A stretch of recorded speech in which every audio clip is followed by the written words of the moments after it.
all the time. Toughness, effort, discipline, and pride. Dang it, I'm going to have to buy that boy cream cone. Now I'm distracted on my point. What were we talking about? It's bullcrap. All I care about is winning. Show me the dang baby. You do it till they do it right, and then you do it till they can't do it wrong. Go get him. Why are you dancing around? Eat him like he's a steak.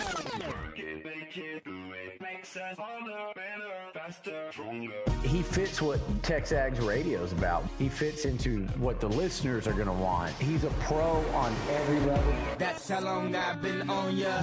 It's Nuño and the crew on TexAgs radio, right here on Sports Radio 1150 AM and 93.7 FM. The Zone. You know how long I've been on ya.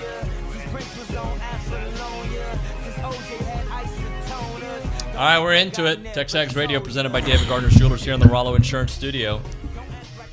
Next week, SEC Media Days. Thank you to Wings and More for setting us up with that. We're taking our show on the road because of Aggie Land's favorite wings. They got great burgers, ribs, chicken tenders, seafood, voted the best wings in the Brazos Valley. In the BV. Can you say the BV? Do people say that? Is that a thing? The BV, the Brazos Valley? Yeah. I'm sure they do. Just not us. I usually hear the BCS, Bryan College Station. The BCS, yeah. But, yeah, BV works for me. The BV. And obviously they got the one on University Drive. Good morning, Olin Buchanan. Good morning. I'm riled up this morning. Yeah, you are. I made some comment when I walked in. You went on a little roll. Then we're talking about other things that we're not going to get all into these political things that political are they? Political, they're very political. Well, all these issues are very political. Yeah, well, we'll ignore those. But there's political things happening in the world of college football. That's different. That is different. We're okay with that political stuff. Yeah, if it pertains to college football. Yeah. Well, today, media days for the Big 12 begins. Do you care at all? No. I guess it'll be interesting to see what the Big 12 spin is going to be on. Is it Yorkman? Is that how you say his last name? I don't name? even know.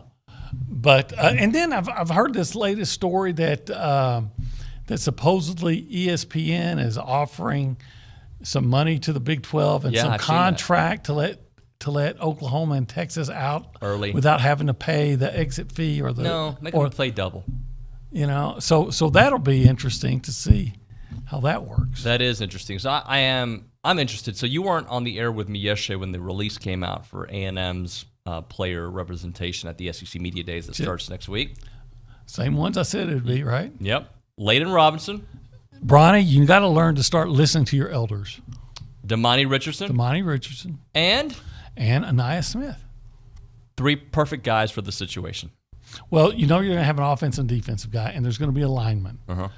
And that lineman sometimes is defensive lineman, sometimes is offensive lineman. There's not a defensive lineman that is as high profile right now as Layden Robinson. Layden Robinson's a very good speaker. Veteran, good speaker. And then you can say, well, yeah, but Bryce Foster's good. Yeah, but he's a veteran, like you just said. So the 3 that they chose is very predictable. As we talked about yesterday, the only coin flip there would have been, were you going to take Damani Richardson or Antonio Johnson? But Damani's been around longer. He's been around, and that's you can make an argument for all. And all 3 are just great interviews, right? Awesome interviews that give you depth, perspective. It's great. So those are, I think, 3 perfect people for the situation. Now, I'm just trying to figure out, when is A&M going to go? I know they're the last day, but they have not sent out the schedule. Are they going to be last, I believe they're last. That's because of so Dalton and I were talking about it yesterday with Richard. Is it because of alphabetical order, or they're just, let's keep everybody there for Jimbo? No, I don't think it's alphabetical order because they've been, on the first day before. Mm-hmm. But no, I'm saying you mean per day? Yeah. I don't think, I would have to look and see how everybody else is going every other day. Yeah. But it would make it easier on me if they were first. But it's funny, nobody from the SEC office no, they're not asking me. And to be honest with you, we're not leaving. I think it might have more to do with Jimbo and who Jimbo is. Try to keep the people around for Jimbo. Our stat guy, and he's more than just that, but at the current moment he's playing stat guy, Richard Zane says, is alphabetical order by school per day right now. Really? Yeah. Huh. So they may have different times that the coaches speak, but. So Alabama's going to go first on its day and so on and so forth. Potentially, yeah. I've never, for all I know, maybe they've always done that, but I've never, paid that close of attention. I don't know if they set the times is what I think what you're saying. Just right now it's set by alphabetical order, just so you see it in alphabetical order, but they could end up doing Jimbo at 10 a.m. and whomever else at noon, let's say. Okay, it was my understanding. Oh, times are out per Richard. He's typing them up as we speak. He's last. Okay. The last guy to go is Jimbo Fisher. And you're exactly right. A&M will be the last one to go in the main room, but in alphabetical order. Okay. So there we go. So looking forward to that. And trying to think, we haven't spoken to Jimbo. I know for a fact I've been there before where Vanderbilt was not the last on its day. Right. And Vanderbilt would always be last. So maybe it's just for this year they're doing it. I don't know. I don't really care. It doesn't matter, does it? Teased it yesterday, but there's some Vegas odds out there, and several different sites are starting to put their predictions, if you will. And I've got Bama's first few games and Arkansas's first few games for you, and they obviously include A&M. So Bama's favored in every game on here, as you would expect. As you would expect, yeah. Okay, they're favored by 15 on the road at Texas. 15. I think I might put some money on that one and give the points. Okay. Favored by 17 on the road at Arkansas. I'd probably give the points. Okay. Alabama's favored by 16 hosting Texas A&M. I'll take the points. Bama is favored by 13.5 over Tennessee on the road. I'm not one of those that believe in Tennessee. I think this whole Tennessee resurgence thing, they have a flashy offense. It's a myth. I would take Alabama and give the points. Bama favored by 16 at LSU. I would probably take LSU and the points. LSU and the points there. Yeah, again, LSU is no longer going to be crippled by its coach's inability to scheme. Right. And figure out how to solve problems. They're not going to have so much talent. And Brian Kelly has a bad Southern accent, but he's a very competent coach. More than that, he's a very good coach. He knows how to X and O and scheme. And we've got Auburn at Alabama. Bama favored by 24. 24. Really? Yeah. Right on the. How about that? They always say be careful in rival games and things like that. Last year sitting was so here, close. yeah, it was. In fact, what did Alabama win it on the last play or force overtime? And on the Auburn last should have won. I think, is that the day we were at Ole Miss? I think it was. No, we were at LSU. No, it would have been LSU. We were at LSU. Yeah, I'd probably, as of today, take it. Alabama, give the points because I just think Auburn's going to be a disaster. So now let's go through Arkansas, better known as Woo Arkansas. Pig Suey. Cincinnati versus Arkansas. What would be your guess? Arkansas by 9. It says Arkansas by 7. I will take Arkansas and give the points. Okay. And A&M versus Arkansas. I would say that's going to be A&M plus 4. It has A&M favored by 6.5. 6.5. Now, this is now. Things can change. Right. I'm going to take A&M. And then Bama at Arkansas. Well, we already did that one. Oh, we did, yeah. Bama by 17, excuse me. And then LSU at Arkansas. LSU at Arkansas. They're probably saying Arkansas by 3. 2.5. You're right there. Yeah. So I say all those things. Are you okay with where they have the A&M Arkansas game? And are you okay today at where they have A&M at Alabama? I'm okay with them, sure. I think A&M will be favored against Arkansas, and I think they'll be the underdog against Alabama. I don't have a problem with that.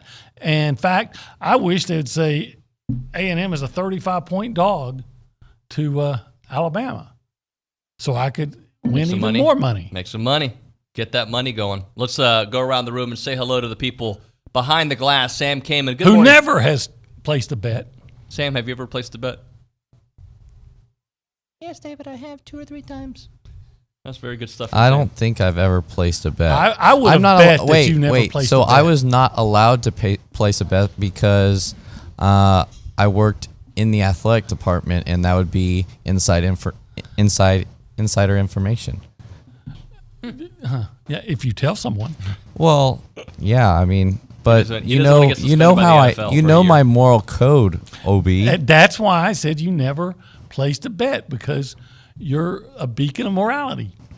I don't think I've placed like a bet. Like have I gone to Vegas and done the slots and done stuff like that and played blackjack? Sure. Have I done like a Super Bowl thing? Yes. Have I had a friendly bet with a friend? Like, A&M's going to win by 35 points. Have I had a bookie situation ever? Never. I have. You know what? I was like 20, and I found a bookie in Longview, and it was the first time I ever placed a bet. The first time I won a 3-team parlay. Was it scary? It was awesome because I got. But the whole bookie thing scares but, me. But I knew the bookie. I didn't know he was a bookie, and I knew the guy first. Yeah. But anyway, that's the worst thing that can happen to you is win big the very first time you bet. One time Irma took me to Vegas for my 50th birthday, and one of the things I did was that NFL day, I placed a bunch of bets and sat at the Hilton. They had this great sports book and everything, and I watched all the games with all action on it. Yeah. And it was, to this day, still one of the most enjoyable, fun times I ever had. I'm trying to think. I think I was at Vegas once for March Madness, which was awesome. I love that atmosphere. There's no doubt about that. And I was definitely there for bowl season in 1998. Is that the year Michigan won? I think they won in 97. 97, okay. They shared it with Nebraska, and then Tennessee won in 98. There you go. It was right because around the time. Aggies knocked Kansas State out and gave Tennessee an opportunity to win, and Tennessee should be forever in debt to the Aggies. Yes, and beat all the teams that A&M needs to lose, and lose to A&M every time. That's the deal that they signed. Beat Alabama this year, Tennessee, and we'll call it even. What else is up, Sam? Nothing much. I mean, it's just we're getting started for media days. It's going to be, I'm just teaching people here in the back, what's going on. What are you teaching them? I'm showing them what you have to do when I'm gone, since I'm leaving here in a couple weeks. Have we announced that this is happening? I forget. We announced it with Richard, what was it, Thursday, when Kay officially became known to the world that she was a part of the TexAgs family as a reporter and publisher, and that's when I was like, well, guess this is my time to. So you decided to steal her thunder and make yourself part of the story. That's it was how just I'm hearing it was just a nice segue of like, oh, Kay's coming on as I'm leaving. I'm just going to be really, he's going to be play by play. Yeah, I'm going to be really interested to hear his incarnate words of wisdom. I would love to hear those as well. There's no way that you're. That's a new away. segment now. Incarnate words of wisdom. You're coming to visit us just when you're leaving. Exactly. The only problem is the one bye week for football is when A&M goes to Mississippi State, so I won't necessarily. So was he in Starkville? I'm down to. Yeah, we're not paying for it. Oh man. No, we're not paying for it. You got to. You get a job now. If you get me free drinks, I'll find my way down to Starkville. What kind of drinks? Like lemonade? Water? Maybe some lemonade with lemons. No tea. Arnold Palmer. Yeah. You drink? Wait. You're Catholic. Yeah. And that's okay in the Catholic. Yeah. Sure. You drink a lot Alcohol of wine. is okay on the Catholic faith. I forget. We drink wine. Because I grew up Baptist, so we could only drink when no one was around. Jesus made water into wine. Yes, he did. That he did. But I'm a little surprised that he's partakes in it. If Jesus made water into wine, but didn't he also walk on water? So couldn't he be? Isn't that kind of like the whole stomping of the grapes type of thing? He could walk on the wine. I'm gonna let you answer. I need some incarnate words of wisdom. This is above my pay grade of theology. So much for incarnate words of wisdom. We're gonna move on. Trying to keep the 4 listeners I have left, and we go to Anna Rosa Peterson at the News and the Social Center. Anna Rosa, it's been a minute. Good morning to you. Good morning. The Roach Lady. Yes, I was gonna say it's safe to say that I woke up on the wrong side of the bed this morning. I woke up, started my day, made my coffee, went back to do some reading in my little devotional, and I look over to the left of me and see a giant cockroach in my bed, sitting right in next your to bed. Me. Yep. What are you doing? Eating in your bed? No, I've been cleaning so much recently, so this has been such a shock, really frustrating. I'm honestly the only one living at home right now, so it's all on me. It's either Party I clean time. or nobody does, and I've been cleaning. I really have. There's nothing else to do when you have no roommates. You just watch TV when you get home from the day and you clean. So I don't know where these guys are coming from. If anyone has any advice. Yeah, I'm terrified. I don't know what I'm going to do. I definitely can't sleep in my bed again. So what's going on in the world of news and social stuff? Yes, so we're going to talk about this later today, but A&M head football coach, as we know, Jimbo Fisher, was named to the 2022 Dodd Trophy preseason watch list. This was announced by the Bobby Dodd Coach of the Year Foundation and Peach Bowl Tuesday afternoon. So that's exciting. I know we're going to speak about this more. Is that right, David? Yeah, we'll talk about that. And Obi, any thoughts on Jimbo? I mean, I guess is the way to say it. The whole watch list thing, they're about to all start coming out. To me, I find them to be hilarious and so needless. There's a lot on this list. There's 20. So I'll read. Oh, we're going to watch them. Dave Aranda. Oh, I'm going to watch him. He might be good. His team might be good. Paul Christ. Yeah, his team might be good too. Dave Clausen. His team was good last year. Ryan Day. His team might be good. Dave Doran. I don't even know where he is anymore. I got to think. NC State. NC State, that's right. Kirk Ferentz. His team might be good. Luke Fickle. His team might not be very good. Jimbo Fisher. His team's going to be good. You heard it here first. Mike Gunday. I'm changing all the names. Yeah, his team's probably going to be good. I like Gundy. I think he's great for college football. Jim Harbaugh. His team's probably not going to be as good as it was last year. Lane Kiffin. Don't you always have to watch Lane Kiffin? You do. Make fun of him. Pat Narduzzi. You got to watch him. Sam Pittman. I'd rather watch Sam Kamen, but yeah, Sam Pittman. Nick Saban. You got to watch him. You got to watch that guy. Watch what he says. Kirby Smart. Got to watch Kirby. Mark Stoops. Yeah, I guess I'll watch Mark Stoops. I know you're going to watch Dabo Sweeney. You need to watch Dabo. And Mel Tucker. They're going to have to step back. I don't know what I'm watching with Mel Tucker. Kyle Whittingham. Everybody's saying that that the Utes are going to be really, really good this year. The two Utes? The two Utes. We'll continue this, Anna Rosa. We'll get back to you here shortly. Right now, we're talking about the Association of Former Students. Been around for a long time, 140 years. Your financial gifts have empowered them to be here, to be there, to be everywhere. And they've been doing it because they love this institution. They love what A&M represents, that Aggie spirit and that Aggie network. And they continue to do it for current students, former students, you name it. They just want to give. That's what they do. The why is they love A&M, and they want you to know about it. So they've created this awesome website called IamTheWhy.com, because you are the why. Everyone listening to this show that loves A&M in their heart and has gone through that great school and is going to be going through that school, all of us, we're all included in this. And I Am the Why is a place where Aggies share their stories and their perspectives from their time at Texas A&M. You can check it out and hear the why, see the why, and discover Aggies just like you are the why. It is IamTheWhy.com. Again, that website, IamTheWhy.com. And don't forget, Aggie Park really quickly is going to be here, like a couple weeks away. We'll talk about that and more. But thank you again to the Association of Former Students, IamTheWhy.com. I'm Chelsea Reber with your community calendar on The Zone. Renner Academy, a local private school that serves children with dyslexia, announces its first annual fundraising gala on Saturday, August 20th at the Brazos Center. Find Renner Academy on Facebook for more information. Unbound Bryan College Station invites you to Light Up the Dark Global on Friday, August 26th.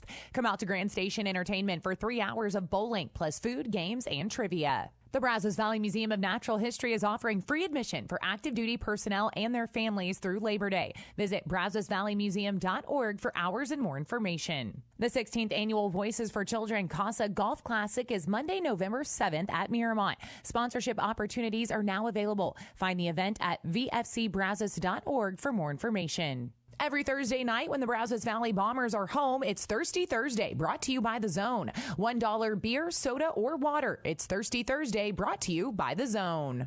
That's your community calendar. I'm Chelsea Reber on The Zone. Gun lovers, it's time for the 13th annual Grimes County Gun Show this weekend at the Grimes County Expo Center in Navasota. That's this Saturday and Sunday, July 16th and 17th. Buy, sell, or trade, guns, knives, ammunition, and much more. Admission is only $5. Peace officers and kids 12 and under get in free. It's the 13th annual Grimes County Gun Show this weekend at the Grimes County Expo Center in Navasota. For more information, visit the Friends of Grimes County Facebook page. Swing free all summer long at Big Shots Golf. Get your Hot Shot Summer Pass and enjoy perks you won't want to miss. With the Hot Shot Summer Pass at Big Shots Golf, you'll get 2 hours of tee box time for up to 6 people per day. Plus, kids 12 and under eat free on Mondays, and you get special summer perks valued up to $200. Get the Big Shots Golf Hot Shot Summer Pass today while supplies last. Buy yours today at BigShotsGolf.com or swing by. Big deals. Looking for more ways to save money? Aren't we all? Jenny here. Shop your local Big Deals online store. You'll find gift certificates to all kinds of local businesses, places where you already shop, restaurants you already love, and great local entertainment. The best part? All of these gift certificates are on sale at discounted prices. Get them for yourself or buy them as a gift. Shop and save. You'll be glad you did. AggielandBigDeals.com to save big. AggielandBigDeals.com. Enter now at zone1150.com and you can win a Texas Summer Survival Kit presented by Field of Family and the Smokin' Aces barbecue team. Impress the guests at your next backyard barbecue when you serve locally owned, locally grown premium beef from Field of Family. Order online today at shopfieldofamily.com. Enter now. You can enter once a week, once a day, Thursday through Saturday. Enter every week to play. Enter now at zone1150.com.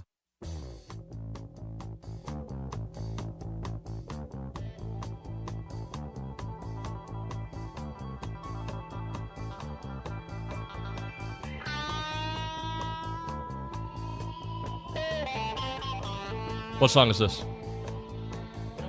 But it sounds like maybe Papa was a Rolling Stone, maybe? Maybe. They'll tell us here in a minute. I don't know. TexAgs Radio, presented by David Gardner's Jewelers. In the Rollo Insurance Studio, and we will be at SEC Media Days next week. We'll leave on Sunday. Looking forward to that. A big crew going. Big crew. Looking forward to that.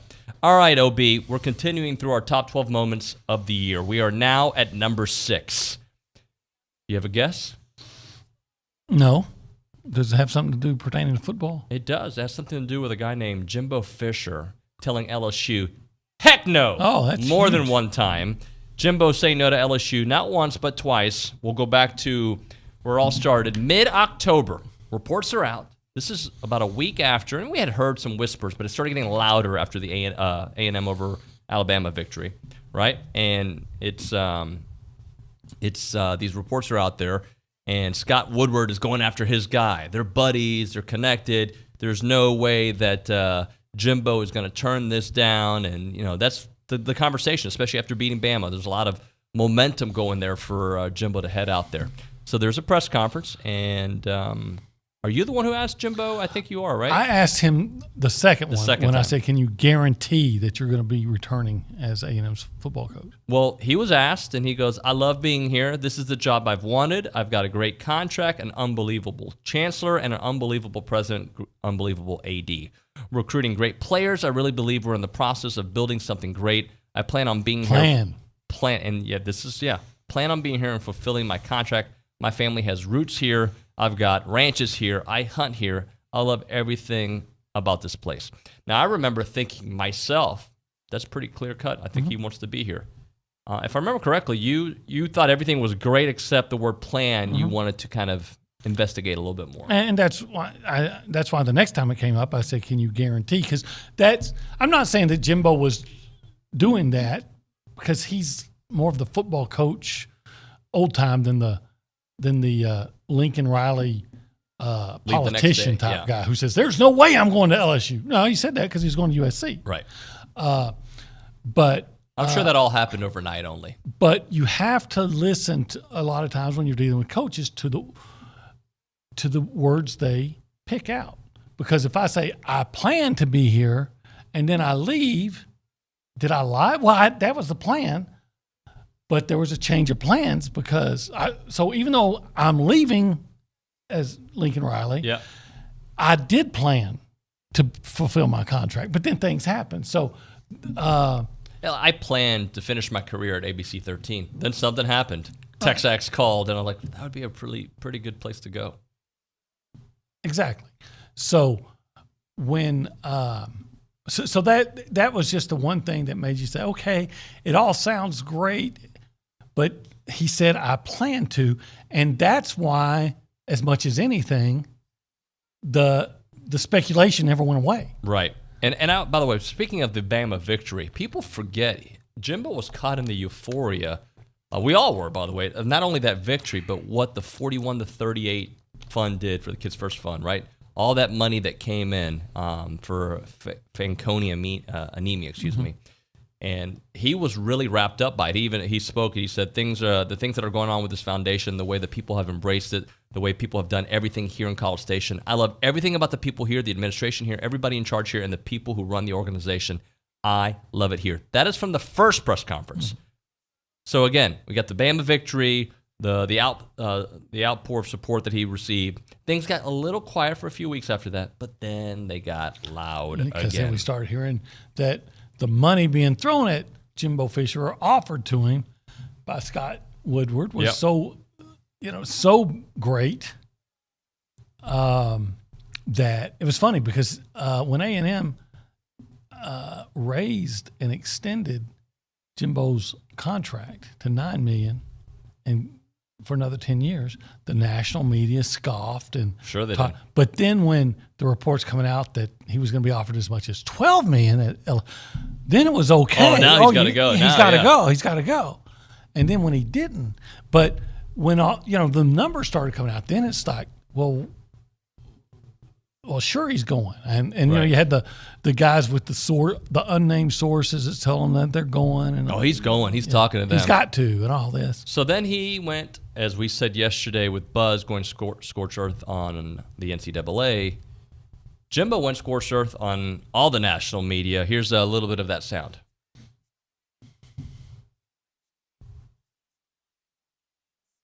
Not the best sound I've ever heard. Okay. So I'm either the dumbest human being on God's earth, okay, who's going to recruit all these guys to A&M so I can go across over here and go play against them, okay? If I did that, you ought to say, that's the dumbest human being. I don't want him to be my coach, okay? Guys, we're going to recruit a heck of a class. We're going to have special things here. We're building special things. They're investing in the program. They're investing in everything we got. We're building a culture. We're not where we are, and that was a disappointing thing about Saturday for me, that we didn't take a step in some of the things I thought we really should have, and it wasn't because I want to. It's kind of how to, and I got to do a better job explaining to our players to get them to do it. But I want to be at A&M. I plan on being at A&M. I ain't going I don't want to be nowhere else. I love being right here. Is that clean enough? That is clean enough. And to remind everybody, the Aggies were 7-3 at that point, coming off that disappointing loss at Ole Miss. And that's where it started heating up once again. Oh, he lost, now. Because when they had beat Alabama, they were still technically in the running for the SEC title, or SEC West title. Yes. And looking back, it was so close. So if you look at this list, all right, number 6, Jimbo going after LSU, or about the reports, Buzz going after the NCAA. It's a lot of sound bites, right, that are making my best moments. And as a talk show host, sound bites are great for what we do. But also, there's another big one coming up later on the list. So this won't be the last time you hear from a coach being pretty proud about his situation here. I can't imagine a coach here that wouldn't feel like he's got a great situation here. Well, I'm glad you bring that up because Trisha Ford's coming on the show later on today at 9:35, the new A&M softball coach. So we will talk to Trisha about why A&M and everything around that. So that's good stuff there. All right, let's hit a break here. When we come back, OB, we'll talk a little Sankey with you and some positions that A&M has. We'll talk about that and much more here on TexAgs Radio, presented by David Gardner's Jewelers. Text us up on the A&B text line, 979-693-1150, or on the BCSI hotline. You can call us up, 979-693-1150. Well, here we are, face to face. A couple of silver spoons. Damn, you guys are good. Nuño and OB on the Go Hour. Hearing TexAgs Radio, mornings at 8 on The Zone. When your diesel truck or construction equipment needs DEF, WPI has the best price in town. Only $12.99 for 2.5 gallons. Regardless of your machine's make or model, WPI can help. From custom hydraulic hoses, O-rings to teeth, buckets and blades, any part, filter, fluid, battery, or lighting is at your local WPI. Visit Jesse James at WPI's new location in Bryan, Highway 21 east at Marina Road, or click WPI.com. Question: would you pick a chain barbecue place over a hometown joint? Do you root for East Coast universities instead of the local team? Nah, then why choose a big Wall Street bank? A&B started in 1892. 5 generations later, we're still owned and operated by the same Texas family. We support this community. We value your privacy. We make quick decisions, and we hate red tape. We answer to you, not Wall Street.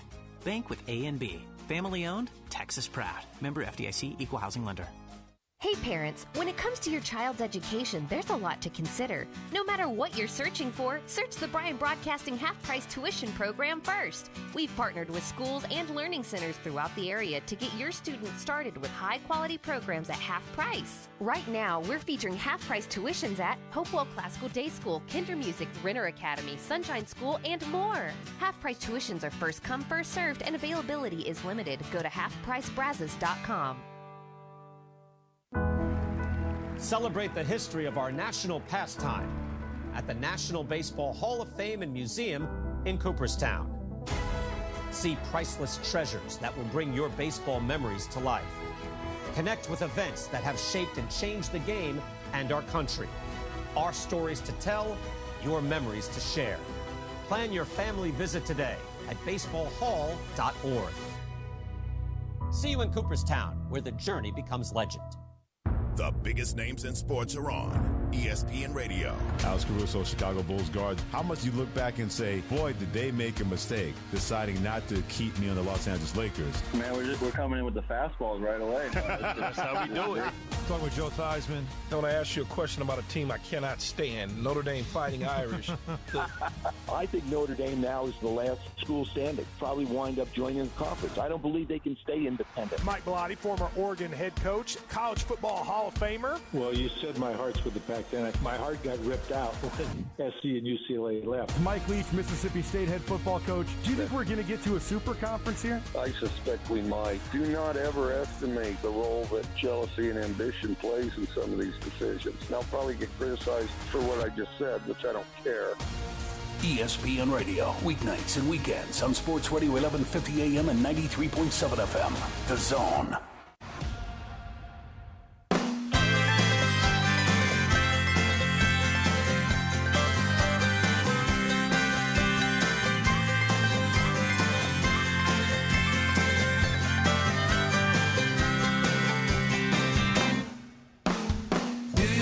Welcome back in TexAgs Radio, presented by David Gardner's Jewelers.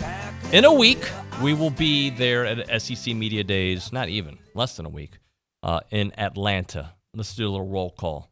You're going. I'm going. I'm going. Okay, it's 2. Richard Zane's going. 2.5. 2 1/3. Okay. Dalton Hughes is going. That's 2. 1 2/3. Yeah, so we're catching up. Yeah. Billy Lucci going. Okay. Jamie's going. All right.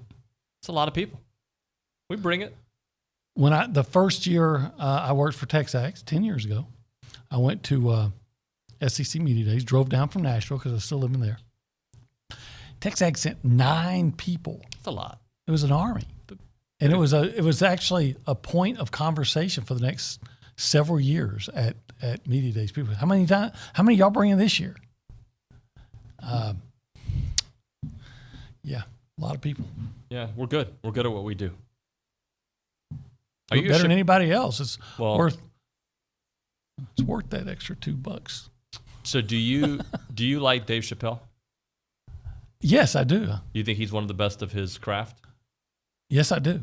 I watched not a documentary. He did a speech that's on Netflix at the Duke Ellington School in Washington, D.C., where he went. I guess they were going to rename the school after him, the theater.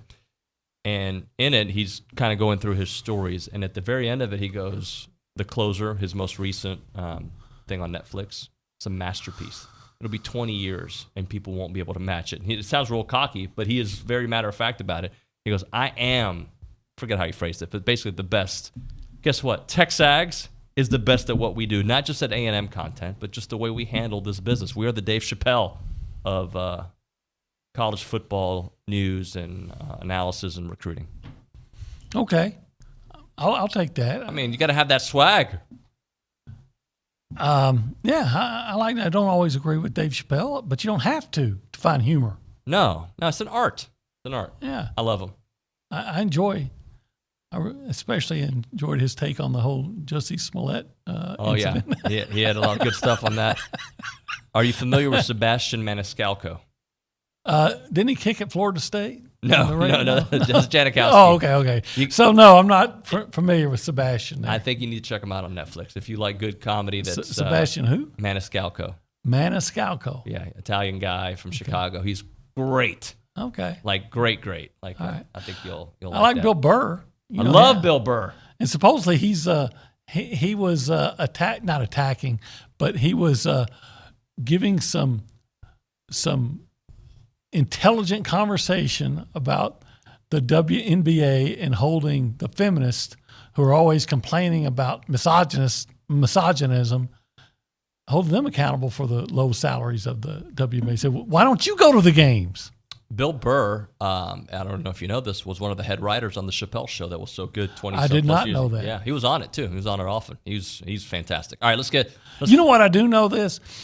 Probably, especially today, perhaps the most, quote, offensive movie ever made to so a lot of people, and especially in current times when they look back at it, is Blazing Saddles. Oh, yeah. Because, there's a lot of N-words, a lot of other things, and it turns out that Richard Pryor wrote it. Not all of it, but he was. It. Yeah, he was a major writer in that. Richard Pryor, one of the greats. Maybe the greatest. Yeah. If you were to do a Mount Rushmore of comedians, you got to have Richard on there. Yeah. I'm assuming you like George Carlin. Maybe? Yeah, a little bit. Not as much as I liked Richard Pryor. Eddie Murphy. I'm putting Chappelle there. I think Chappelle's made it to that level of greatness. I would have to think a little bit more instead of. Who are we missing? There's somebody that's just. When I was young, and when I say young, I was probably too young to be watching him. I used to love Dice Man. Oh yeah, he was funny. I love Dice Man. I like any comedian that so many people hate because he's edgy or controversial or vulgar. I don't mind vulgar humor when I know that's what you're going to get if you go turn it on or if you go see it. You should know that's coming. So Chappelle may be on my I think Mount Chappelle's. Rushmore. Yeah, I for me, is a no doubter. He's definitely in that mix because there's been different I incarnations. like Chris Rock a lot. Chris Rock is one of the GOATs. Yeah, they all had their decade of excellence. I will say Chappelle has actually had an amazing. I mean, he's been doing it since he was 17. Yeah. He's in his mid-40s now. I have to admit I don't know his age. He's great. All right, let's get back on topic here. Do you trust anything that Sankey says about expansion right now? It's been well known I'm not a fan, right? Yeah. But okay, you're not a fan, but is he good at what he does? In some ways. Yeah. In some ways, he's been a failure. In some ways too. Where has he failed? Well, maybe he's learned from it, but I thought one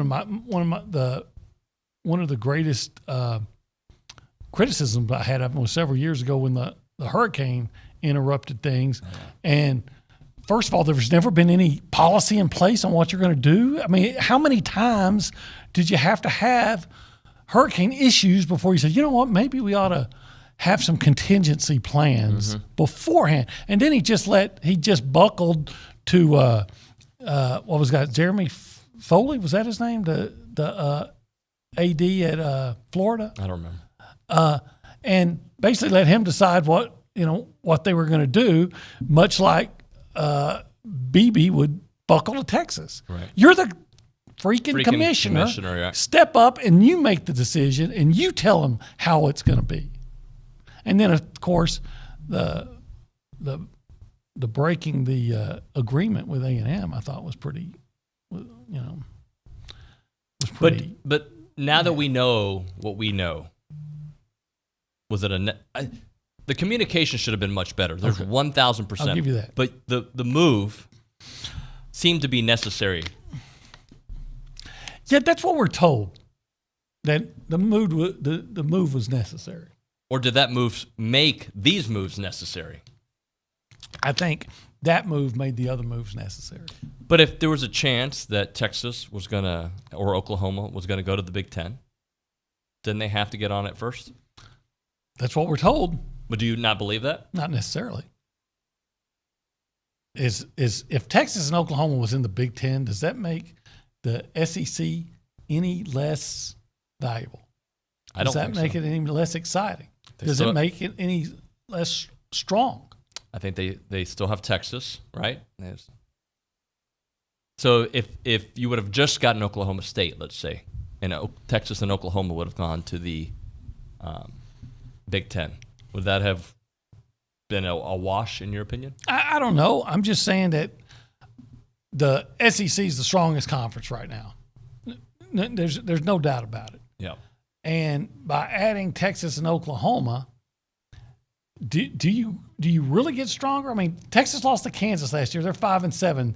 Texas has had one really good year in the last 10 or longer, and they went 10-4 and said, we're back, and ever since then, they haven't been. Right. Back to losing to Kansas. Oklahoma's been good. But whenever they play an SEC team in the playoffs, they always lose. Yep. Now, you can say, yeah, well, they won they beat Alabama in the Sugar Bowl, and they're going to find out that the Sugar Bowl is a consolation prize that really your SEC team does not want to be there. And it's a fact. But does it depend on the SEC team? No. If you're Ole Miss and you get the Sugar Bowl, right? That's a big deal for you, right? Well, not if you were in the running to get into the playoff. But were they really? That's what I'm saying. They weren't, but their quarterback didn't play. Right. When Georgia played Texas, they didn't want to be when there. Florida played Oklahoma, half its team didn't play. When Auburn played, was it Central Florida? Mm-hmm. Auburn didn't want to be there. It's because if you're that good in an SEC team, then going down to the wire, you're probably in the playoff discussion, and it means you didn't get in. And, their best players typically don't play, and the ones that remain aren't as focused. That's just a fact. So back to the Sankey thing. So I guess he did a great job by getting Oklahoma and Texas. I don't know if he did. I understand the why. I get it, right? I still hope in the back of my mind that Texas is like, you know what, we're too good for the SEC. Let's go to the Big Ten. I'm hoping for that, but it's probably not going to happen. But that's just, me selfishly wanting it. But I think he has to say we're staying at 16 because when you do business, you don't air your business out there. Everything has been done in the dark. The Texas OU move was done in the dark, and USC, UCLA was done in the dark. All those, and then the moves that follow those are reactionary moves. Yeah. I'm also remembering that under Slive, the SEC coaches and everybody, the programs were pretty much following the letters of the law. Mm-hmm. And there was, all the teams getting in trouble, that was cleaned up. And then Sankey took over, and all of a sudden, Ole Miss started doing what Ole Miss did, and some others followed. There's a lot of things that, and the one thing, I think the SEC officiating has always been bad, but I think it's gotten worse on Sankey's watch. Yeah. And especially when a guy from Alabama, under Sankey, on his watch, a guy from Alabama, we all saw this, can target on a kickoff return against A&M, and the SEC office, when the broadcasters pointed out, like, how did they not call target on that? The SEC office sends a message to them saying, no, that's not targeting. Whoever does that for any program but Alabama? Right. And it comes from the conference office, and that tells me all the things we wonder about Greg Sankey, there's some truth to it. There's some truth to it. As we hit a break here, some people did want to chime in on the Mount Rushmore. Okay, comedians. I'll let Anna Rosa read a couple of these. There's one from the 214. Yes, David Edmonds says the SEC did not need these Sips or Sooners. Do not believe all the snaky fake news the media puts out. The SEC would be fine without them. Yeah, I believe that. What else you have there? And then Sutton and College Station says add Bill Murray, Steve Martin, Chevy Chase, Robin Williams to the conversation. Robin Williams. But see, I think we're talking more about stand-up comics. Stand-up, right. It's like, because there's another one that said Jerry Seinfeld at 214. I watch Seinfeld almost every night. I watch 3 episodes. He was actually a pretty good stand-up comic. Yeah, but but I don't put him in. No, he's not in that. In that category. I think he is an amazing comedian, yes. Sitcom and just his personality and all that, for sure. Steve Martin was actually a really good stand-up comedian. Yeah, and they put Belushi on here. I don't think Belushi was ever a stand-up guy. Was he not? I don't. To my knowledge, he was never a stand-up comedian. Chevy Chase was, though, right? Not to my knowledge. No? Robin Williams, absolutely. Absolutely. Yeah. Hysterical. What about Bill Murray?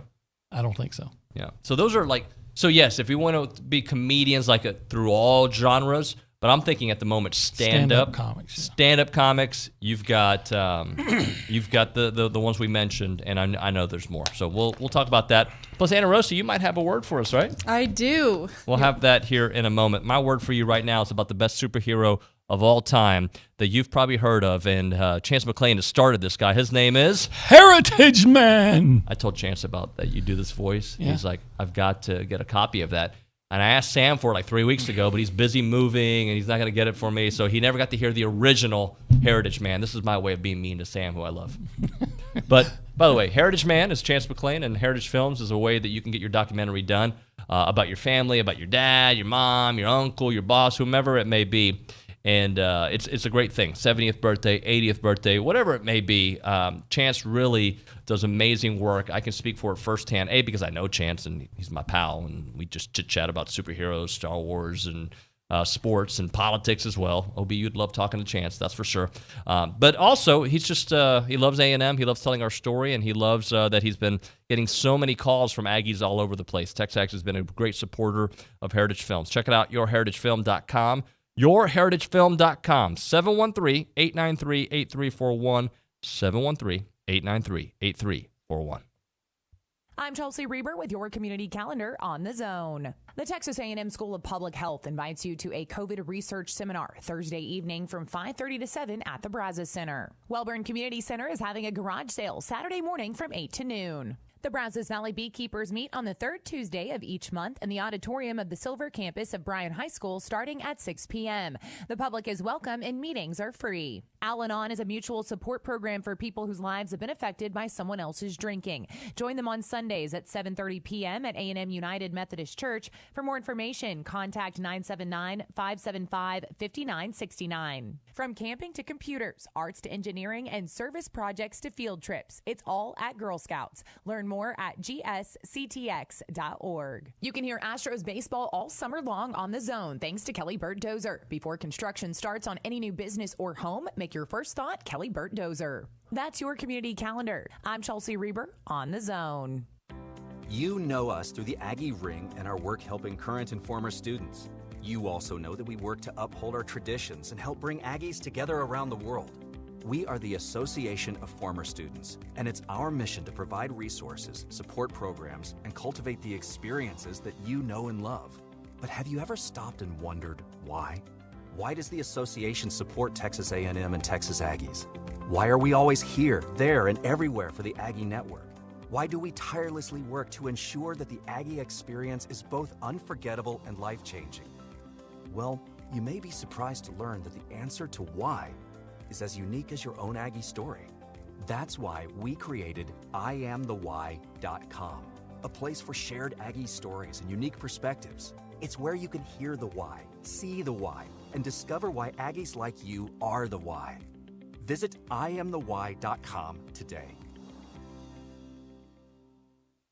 You want to feel important. You want to be a part of something bigger, something that matters and can help change things. You want to feel like you belong. We know. We felt that way too. And that's why we did something about it. We aren't just Army National Guard soldiers. We are normal people just like you.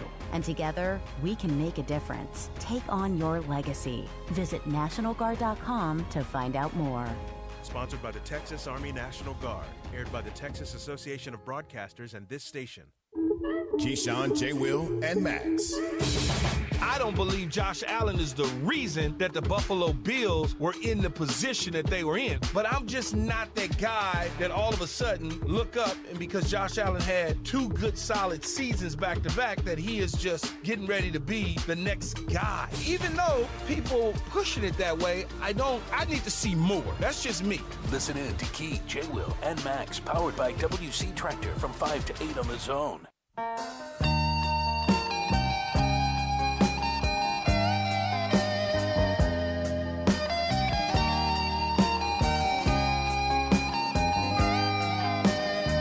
This is Bob Seger, right?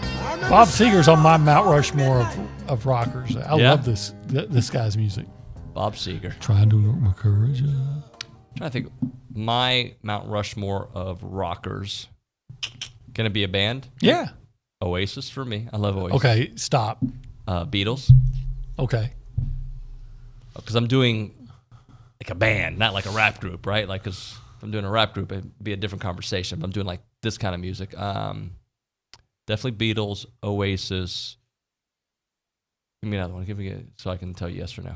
Just throw me one of yours. Rolling Stones? But yeah, Rolling Stones. I don't jam them myself, but I like when I hear it. Okay. The Who? The Who, yeah. I liked Van Halen. Yeah. I did in 1984. Might as well jump. I will. Yeah, I like a band that has more than one word in its lyric. Or more than 5. More than I might as well jump. Might as well jump. Might as well give us the word of the day, Anna Rosa Peterson. All right. Could it be jump? It might be. It is not. It means something opposite. It could be interpreted as jump. Like when you got jumped. Well, we're up against the break. Let's hurry up. Let's go. Sorry. All right. Today's word is boolin'. And so this has 2 completely different meanings, which is really ironic because they are actually opposites. The first one is chillin', hanging out, relaxing. You get the point. OB and I are just booling in Atlanta. Exactly. But the second one is crazy, fooling around, doing something you probably shouldn't. Usually making not wise decisions. So you could use it in either way. I've been booling my whole life. Yeah. Has Sam ever bulled? I'm sure he has. If you're going to Northgate, you're probably booling. If you're watching TV on the couch, you're probably booling. So you could be booling no matter what you're doing. You can use it for anything. So, yeah, that's today's word. Who's the biggest booler, if you will, at TexAgs? Oh, man.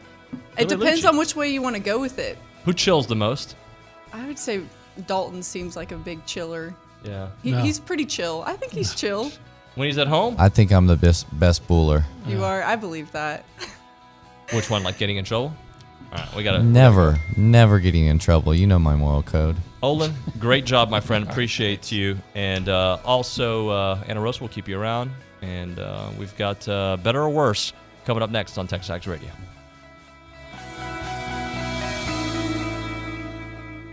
The strength of America, our values, our way of life hasn't just been won on the battlefield. It's won every day in our communities when we come together, extending hands of compassion, service, and hope to those who need it most.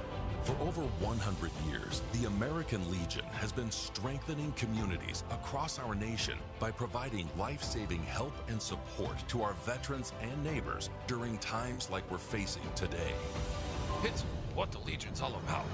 From blood drives to distributing food, from responding to emergencies and protecting the most vulnerable among us. Our mission is making America's communities stronger.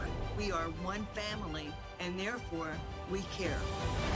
We are the American Legion, veterans strengthening America. To learn how you can help, visit legion.org. This is Aggieland's home for Aggie football, Aggie basketball, and Aggie baseball. It's only 1150 AM and 93.7 FM. Plus online at RadioAggieland.com. This is KZNE College Station Bryan.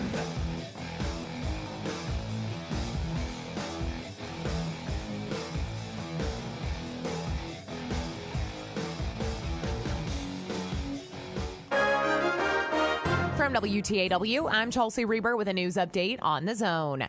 Voluntary conservation wasn't the only factor that kept Texas electric consumption from staying below peak capacity when the operator of most of the state's electric grid asked for additional assistance on Monday. We had some pop-up showers. Specifically, the one I saw was right over the top of Austin, and I think that knocked down the load quite a bit. So we kind of got lucky there. BTU General Manager Gary Miller said conservation efforts were not as critical yesterday because winds returned to produce power that was missing on Monday.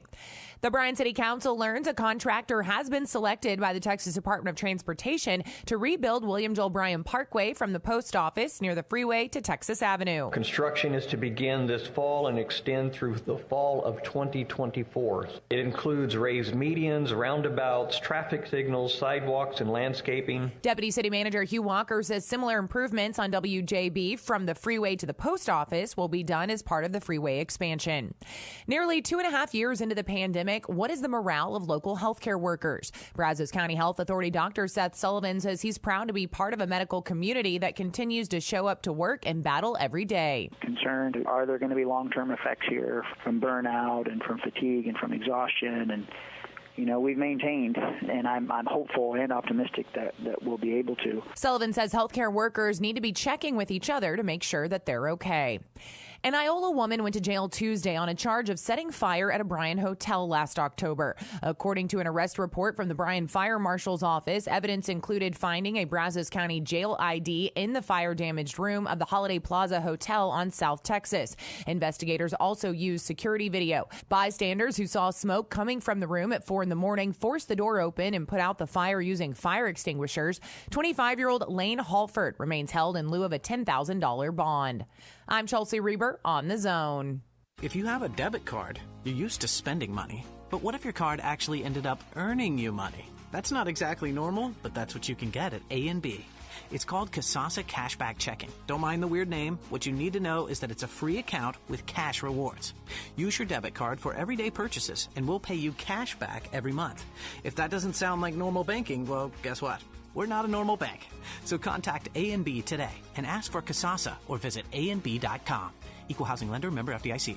Since 1957, Slovacek Sausage in Snook has been making the best tasting sausage in Texas from the same family recipe. Slovacek is the official sausage of Texas A&M Athletics. Whether it's from the grill to the family gathering or from the pit to the neighborhood party, serve the sausage voted best in the Brazos Valley. Serve Slovacek. Be sure to come in and check out their full-service meat market, relax on the front porch, or grab some fresh kolaches from their bakery on your way out. Slovacek Sausage, Highway 60 in Snook.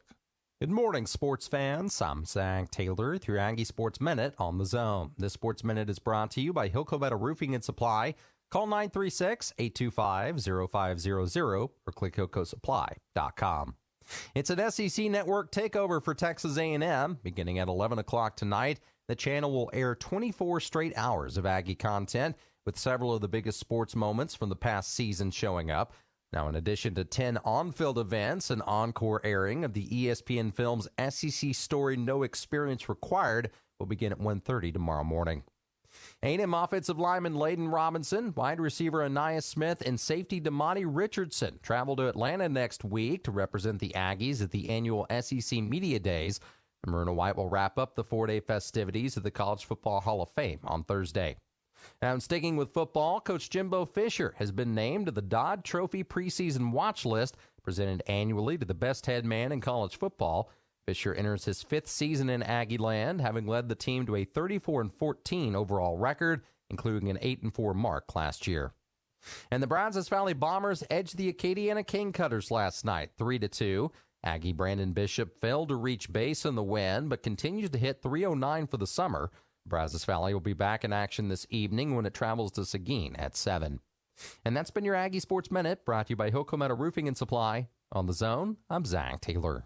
Looking for the Zone prize rules? Would you like to apply for a job at the Zone? Or need a phone number or email for the Zone? Visit zone1150.com. Would you like to sign up for the Zone All Access newsletter? Looking for podcasts of TexAgs Radio, The Louie Bellina Show, or Chip Howard? Or would you like to see the Zone's daily schedule? Visit zone1150.com for more information, any questions, to contact us for everything and anything about the Zone. Visit zone1150.com.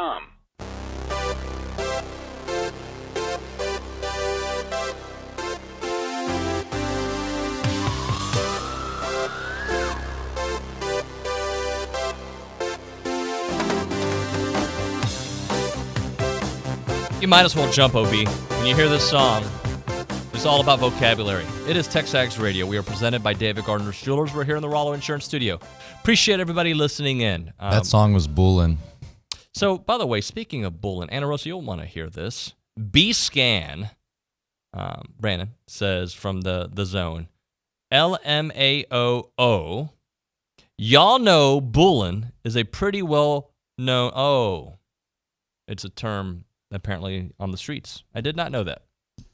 I'm sure it was adopted from that because it's used a lot mainstreamly now, if that's even a word. So I wouldn't be surprised if that's the origin of it. I wouldn't be surprised if Greg Sankey next week uses that in his State of the SEC address. I would not be surprised by that at all. Speaking of next week in Atlanta, we'll be there. It's Wednesday, by the way, and it's Whiskey Wednesday there at Wings and More. Our roadshow in Atlanta is brought to you by Wings and More, Aggieland's favorite wings, and so much more. Every Wednesday is Whiskey Wednesday from 2 to close with $4 Crown, Jack Daniels, Jim Beam, and Fireball. Go check it out at Wings and More on University Drive. Thank you. All right, so I did want to read one more text. Actually, we'll read a couple of these, but this one came on my cell phone to Olin and myself. I don't know if he wants to be named, but I'm just going to read it out loud. Somebody with the initials of B says, it bugs me when people talk about the Mount Rushmore of whatever, and then they name 10 people. We did name 32 comedians that could be on the list. I know we did, and I apologize about that. But as Olin said in the text, candidates, right? These are candidates.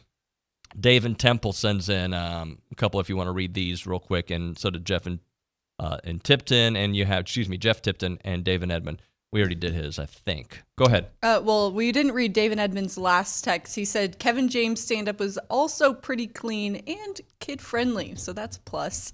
And then Jeff Tipton in College Station says Bill Cosby, Ron White, Red Fox, and George Carlin. Yeah, that is a big list right there. And there's one more, Dave and Temple. Sorry, it's not showing up on my screen. Rodney Dangerfield, Steve Martin, Bob Hope. No one was bigger than Bob Hope in the 40s and 50s. Dangerfield was in the clubs and on everyone's TV show in the 70s. Martin was young people stand-up du jour. He was funny as heck at A&M in 77 or 78. He didn't do redneck jokes, but this school loved him, Dave and Temple. Very good stuff there. Appreciate that. We'll move on, though. We want to get into some football stuff. So I thought we'd do a little better or worse this segment.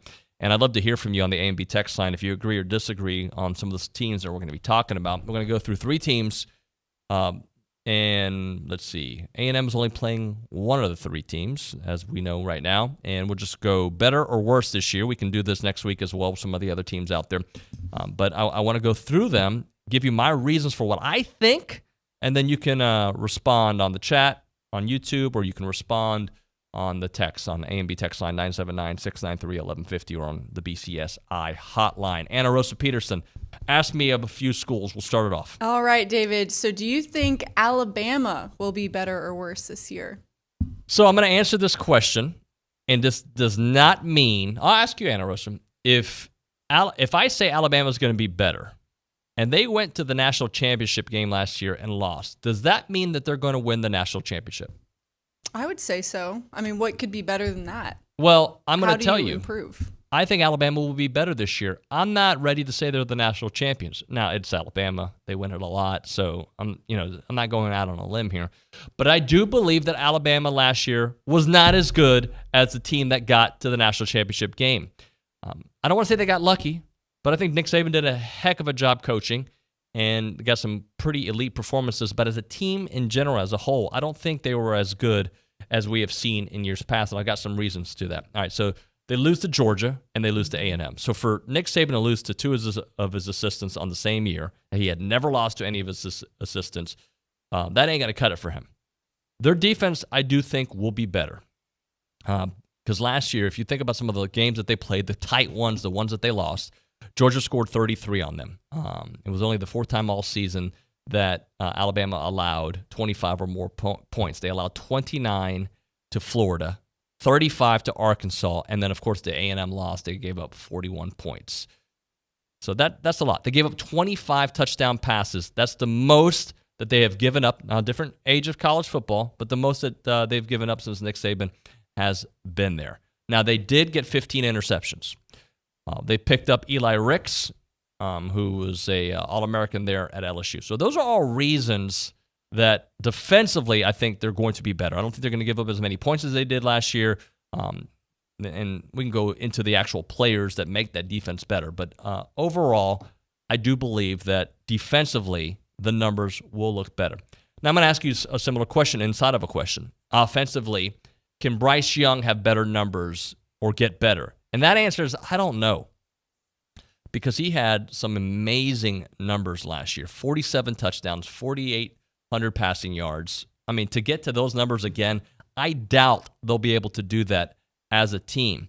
But, again, I'm all with the stats when it comes to Alabama. For the first time since 2017, they didn't score 40 points in a game. They're going to score 40 in some games this year, okay? They have the Heisman Trophy winner. Can he repeat? Can he take them far? Look, he's going to have a great season. All he needs. This would be amazing numbers for any quarterback. But if he throws 39 touchdowns, he'll become the all-time touchdown leader at Alabama. They do have a somewhat shaky offensive line. They do pick up the kid from Vandy. I don't know if that's a game changer or not. Didn't really watch the Vanderbilt offensive line. They pick up Burton to that receiving core, and he caught 53 balls last year for Georgia. So that's, I don't want to call it an upgrade because the years that they got last year from that wide receiver core was pretty phenomenal. But it's not as much of a drop-off as it could have been. When it comes to the running game, they have, what's his name, the kid from Georgia Tech, Gibbs, who did pretty well. How does he transition there? You remember Robinson last year was amazing, 1,300 yards from scrimmage. They gave him the ball a lot. He was huge for them. So does the running game take a step back? Maybe, but it is Alabama, right? So overall, I say Alabama should be a better team. If that means a national championship or a national championship appearance, a lot of that could come down to what A&M does against them on the road. But I do think this will be one of Nick's better teams, better than last year at least. So I'm going to keep it here and say that they're going to be better than they were last year. And they're going to have a Heisman candidate in Will Anderson on the defense. So they'll be better, just not necessarily ready to say they're a national championship better. We go back to Ana Rosa. Yes, and to your point, David Edmond chimes in and says, if Bama didn't have all the injuries at the receiver spot, they bested Georgia twice, not just once. Those injuries were crippling. Yeah, they were. And that national championship game, you saw it in real time. You absolutely saw that in real time. So, I think they're going to be better. Again, will they necessarily be better all year long, and will they win a national championship? That's your definition of better probably means a national championship. I'm not ready to say that because I just kind of want to see how some of the other SEC teams play out. But, yeah, I think they'll be better overall. Notre Dame's the next one. All right. Yeah, will Notre Dame be better or worse? So I think this one is similar to Alabama. But I think they're going to be worse. But similar to Alabama to me that they weren't necessarily good last year, but their record was really good. That's what I mean. Like they were 11-2, but they struggled early in games that I don't know if they're going to win this year if they have those same kind of struggles. And there's still a lot of questions with coaching change, quarterback change. But there was the Florida State game. You know how bad Florida State was last year. That one came down to the wire. There was a Toledo game in week 2. That one came down to the wire. I like Marcus Freeman, but I got to think there's some kind of transition. There are many times in coaching when there's a coaching change and the assistant coach becomes the guy and the team plays spirited, just like a backup quarterback. I think we saw that at the end with Notre Dame. But I've got to see it over an entire season. Tyler Buchner takes over more than likely of that offense. We saw him a lot last year.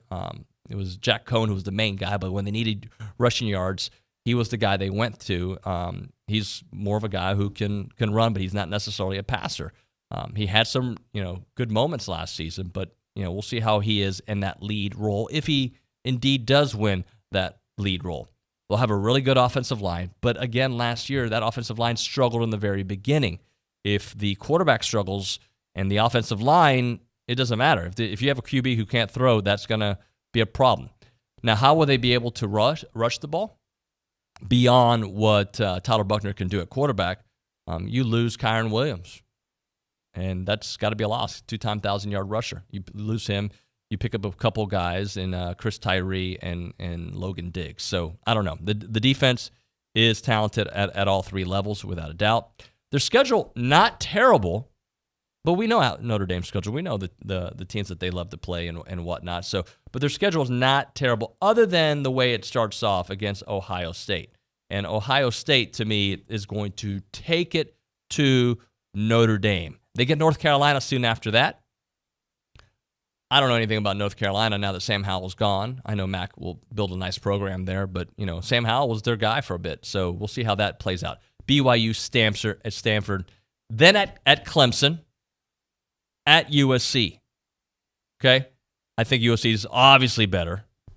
At Clemson, I'm saying that's a loss as of right now. I got to see how things play out, but I'm telling you today, I think Notre Dame is worse off than they were a year ago. We're going to close out with Cincinnati. If you want to ask some questions or be a part of the conversation, you can do that on the BCSI hotline. We'll take Brad's call real quick. Actually, you know what? We'll take Brad's call after this. I thought he was on the topic that we were having here. Cincinnati, Anna Rosa? All right. Do you think they'll be better or worse? Easy peasy. They're going to be worse. All right? I mean, how do you get a historic season where you go 13-1 and you actually play Alabama really, really well? The first time ever a group of 5 school gets invited to the playoffs. You got to be worse. You lost everybody in the NFL, right? Desmond Ridder is gone. He was an excellent quarterback. You lost him. You lost a big chunk of your defense. You cannot be better. Yes, you return your offensive line, which is going to help out the new quarterback, but you can't be better. I don't know much about their quarterbacks. I don't watch that much Cincinnati football. Ben Bryant, Evan Prate. But a guy you just sent to the NFL who got you to the furthest point ever, there's no way you're going to sustain that. Now, that is not to say that you can't compete for the American Athletic Conference title. I'm not saying that. I'm just saying they are not, going to be participating in any kind of playoffs. It is a step back. They will be worse off. They had an elite defense. They returned 4 starters. They gave up 16.9 points a game. That's going to get higher. It's going to. All right, you lose a bunch of your guys to the NFL. Major changes to what you do at quarterback and defense. There is no way that Cincinnati, who had the greatest season they've ever had, will be in the same territory that they were last year. So to answer that, very simple. They are absolutely going to be worse. No doubt about it. All right, so I gave you where I was on everything. Answer or call us up or talk about it. Alabama will be better. Don't know if they're going to win a national championship. Okay? Notre Dame will be worse. Duh. And Cincinnati will be worse. Duh, but I gave you my reasons. Do you agree or disagree? Do that on the BCSI hotline or on the A&B text line, 979-693-1150. We go to the BCSI hotline. Brad and Brenham wants to talk a little conference expansion. Brad, welcome to TexAgs Radio.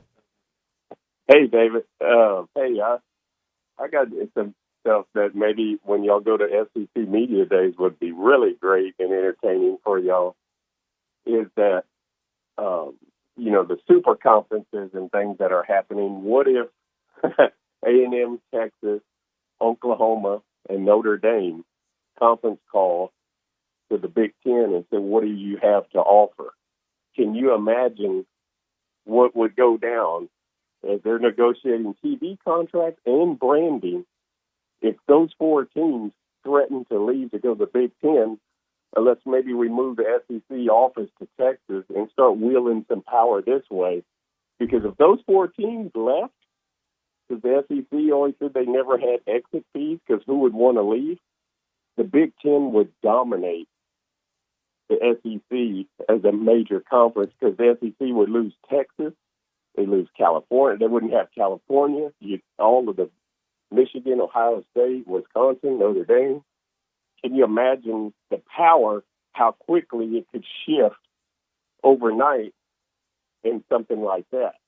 Brad, and use which that schools as again? leverage to wield Oklahoma, Texas, A&M, and Notre Dame, and go to a 20-team league of the Big Ten after they just got UCLA and USC.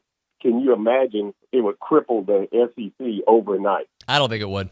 I'm going to be very honest with you, Brad. I appreciate your thoughts, but I don't, and I'll tell you why. Alabama leaving cripples the SEC. That's where I think you start crippling the SEC. And you don't have to. But, I mean, even going forward with the revenue and the market, because A&M and Texas is going to wield about 50% of the revenue of the SEC. Yeah, but, when A&M and Texas and Oklahoma were in the Big 12, the SEC was still the SEC. So, no, I like the way you're thinking, but no. First off, I can't imagine A&M, Texas, Oklahoma, Notre Dame all getting on the same conference call or group chat. I just don't see that happening. I was just saying that as far as because we were kind of having the same problem, kind of like Olin was alluding to, that seems like Alabama always has the commissioner's office and everything kind of in their back pocket, just like Texas did in the Big 12. So to start wielding, trying to get a little more power this way. Yeah, look, I think it's I get what you're saying. I like this scenario better.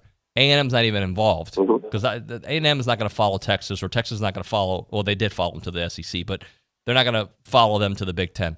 A more likely scenario that is not likely at all, I want to make sure I say that, is that Texas, Oklahoma, and Notre Dame talk, and they have that. But A&M is not going to be in that story. Would it look bad? I wouldn't think it'd be I didn't think it'd be a great fit, but just can you imagine the rumor when you went to the media days, what that would create? I'm not ready for that. I'm still recovering from last season. Brad, I appreciate your call, man. Thanks so much. Okay, thank you, Dave. Thank you very much.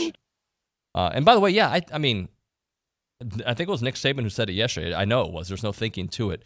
That it is, what do you call it? That for sure, that absolutely super conferences are coming, right? And get used to it. This is what it is. We're probably at 16 teams for a little bit. And we'll see it to get 20. When it's all said and done, I kind of agree with some, and we're going to have Dennis Dodd on the show later, who's been on top of the conference expansion stuff. But I who was it that was on with us yesterday? That I agree that I think it's going to be 3 conferences. And if you have 20 in each conference, you got 60 teams in it. And that allows for Oregon, some of these schools that are on the outer tier that you would think would make it in to get in. I think 60 would be ideal. Now, if we end up getting 24 in the SEC and 24 in the Big Ten, I don't know if there's going to be enough for a third conference. But, of course, it is all possible. Absolutely. I just don't see that happening right now. But you never know. Right now, caller number 1, we're going to give you a free car wash from Aggieland Express Car Wash in South College Station off of William D. Fitch and Greens Prairie. They're Aggie owned and operated with the friendliest staff and a personal touch. They offer a monthly membership. We'll give the first caller a free car wash right now from Aggieland Express in South College Station. I'm Chelsea Reber with your community calendar on the Zone. Renner Academy, a local private school that serves children with dyslexia, announces its first annual fundraising gala on Saturday, August 20th at the Brazos Center. Find Renner Academy on Facebook for more information. Unbound Bryan College Station invites you to Light Up the Dark Global on Friday, August 26th. Come out to Grand Station Entertainment for 3 hours of bowling, plus food, games, and trivia. The Brazos Valley Museum of Natural History is offering free admission for active duty personnel and their families through Labor Day. Visit brazosvalleymuseum.org for hours and more information. The 16th annual Voices for Children CASA Golf Classic is Monday, November 7th at Miramont. Sponsorship opportunities are now available. Find the event at vfcbrazos.org for more information. Every Thursday night when the Brazos Valley Bombers are home, it's Thirsty Thursday, brought to you by The Zone. $1 beer, soda, or water. It's Thirsty Thursday, brought to you by The Zone. That's your community calendar. I'm Chelsea Reber on The Zone. Howdy, gun-loving enthusiast. The Six Bullets Gun Show is back in Bryan this weekend at the Brazos County Expo. That's this Saturday and Sunday, July the 16th and 17th. All your favorite gun companies in one place. Got any guns to sell? Bring them to the show. Thousands of buyers will be there. Admission is only $10. Come check us out at 6bulletstx.com. The 6 Bullets Gun Show is this weekend at the Brazos County Expo. At 6 Bullets, we got your 6. Question. Would you pick a chain barbecue place over a hometown joint? Do you root for East Coast universities instead of the local team? Nah, then why choose a big Wall Street bank? A&B started in 1892. 5 generations later, we're still owned and operated by the same Texas family. We support this community. We value your privacy. We make quick decisions, and we hate red tape. We answer to you, not Wall Street. Bank with A&B. Family owned, Texas proud. Member FDIC, Equal Housing Lender. Swing free all summer long at Big Shots Golf. Get your Hot Shot Summer Pass and enjoy perks you won't want to miss. With the Hot Shot Summer Pass at Big Shots Golf, you'll get 2 hours of tee box time for up to 6 people per day. Plus, kids 12 and under eat free on Mondays, and you get special summer perks valued up to $200. Get the Big Shots Golf Hot Shot Summer Pass today while supplies last. Buy yours today at BigShotsGolf.com or swing by. The Louis Bellina Show and Field of Family would love for you and your family to have the bestest, greatest summer ever. Enter now, go to zone1150.com, and you can win a Texas Summer Survival Kit. Go to Fiesta, Texas, Six Flags. Go to Cinemark Theater. Go to a Brazos Valley Bombers game. Win a gift card to Superior Auto Service and Field of Family. Enter now. You can win Treat the Family to a Texas Summer Survival Kit. Go to zone1150.com.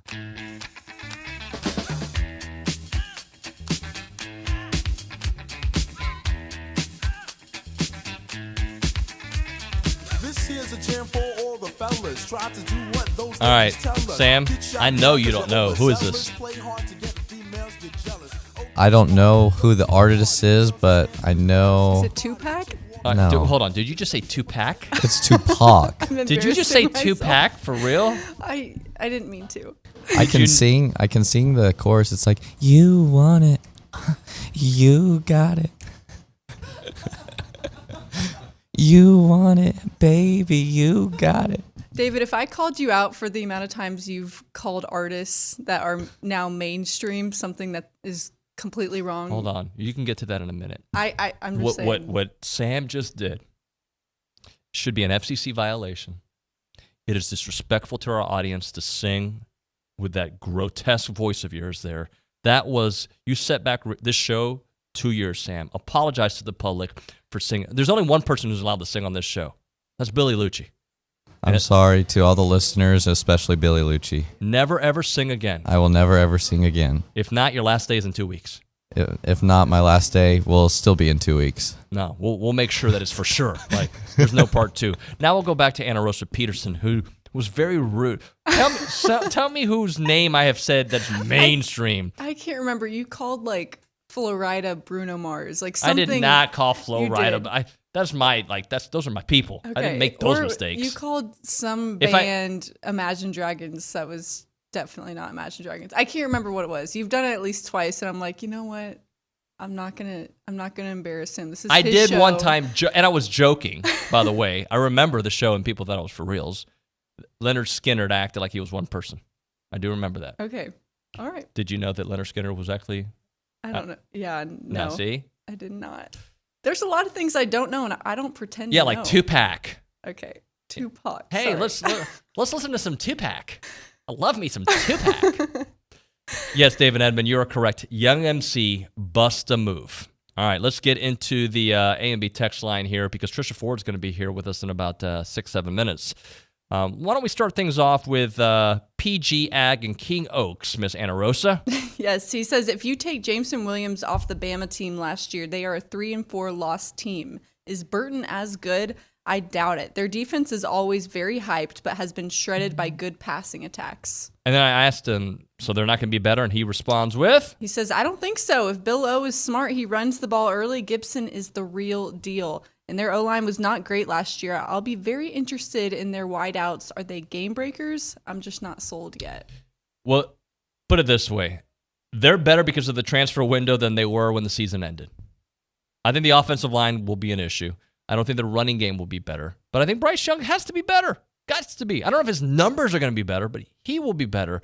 I think there's going to be some maturing on that defense. And it is Alabama. They do get the benefit of the doubt because that is what they do. I would love for you to read Madden and Houston's text message if you can. I don't really want to, but, because it's my job, he says Tupac is rolling in his grave right now. No, say it the way you said it the first time. I don't. Tupac. Did you really think it was that? No, I just didn't think it through before saying it. I know how it sounds. There was no thought process that went into that decision to say that. So. All right. David on the YouTube page says a 4-16-team conference, 4 secondary 16-team conferences that are related through relegation, elevation, everyone demoted to the FCS. Now, I like that idea because I get to watch it when I watch European soccer. I understand that is a bad word in the college football world. But I think that would be so great. Now, I don't know how you would be able to do it because in the English Premier League model, for instance, everybody's playing everybody, right? You can't really do that with college football unless you break them up into your divisions and you're only playing your division, and then the last place team in your division will get relegated to the FCS. But I like that idea. I do. I love it, but I don't know if that works in the United States. I've heard it with other sports. It is hard, especially in the South. And I don't mean South for football. I'm just saying like professional sports. There's no way if the Texans are playing in the Arena Football League, no one's going to go to those games. They're only going to go for the NFL games. It's different. They've kind of grown up with that in Europe. I don't think it would necessarily work here. But in a college football sense, I could absolutely see why it would work. Any more text messages, Ana Rosa? Yes. Richard Chapman Jr. says, agree with you completely that 60 teams would be ideal for the upper tier of college football. With that number of teams, I feel that generally speaking, everyone who deserves to be part of the upper tier would be included, with very few or no teams left out who would be deserving. Yeah. Look, I don't have it. I don't know anything. None of us do. We're just talking things out, right? And I told you on the show a couple days ago, and I'm not the first one to say it. It's been said over the last 50 years. Wherever college football goes, it's going to survive. It just may not feel the way it used to feel. It's just not going to necessarily be the way it used to be. We'll adjust. We adjusted to the new spread offense. There's adjustments that are made. But I think for the health of college football, you need more teams involved. The heartlands need to be involved. Like schools you may not think of, but they are college football towns. Like they need to be involved in all of it. All right, we're going to hit a break. When we come back, Trisha Ford is in studio. She's walking around, meeting the people, shaking hands. This is great. Looking forward to talking to Trisha when we come back. But right now, I'm talking about Milliken Reserve, farm-to-table community in College Station. They got homes. Yeah, they do. They got trails. Yeah, they do. They got farms, and they got wide open spaces. All they want to do is build a healthy community around nature. So when you go out there, yeah, you can look at their awesome homes. Those homes are beautiful, and it's in nature. You get the space, and you get the acreage that you want. You get the animals that you're going to see out there. That is part of it. If you live there. But if you just want to go hang out there, you can do that as well. They got it all. They've got 2,600 acres of open space, farms, trails, and homes. An amazing network of trails through a wooded landscape that you'll just want to walk every day. Great place for families to cherish for generations to come. And you know that they're going to keep that natural habitat going there. Every time you come, it's going to feel the same. White-tailed deer, songbirds, rabbits, turtles, you name it. It is a beautiful place. You can hike, bike, canoe, kayak, equestrian trails, evening yoga, summer camps, music festivals. You've got it all there. You can learn more at millikenreserve.com. Again, that website is millikenreserve.com. His playlist might have Oasis, Bad Bunny, and Kanye, but he's thinking about his Aggies all the time.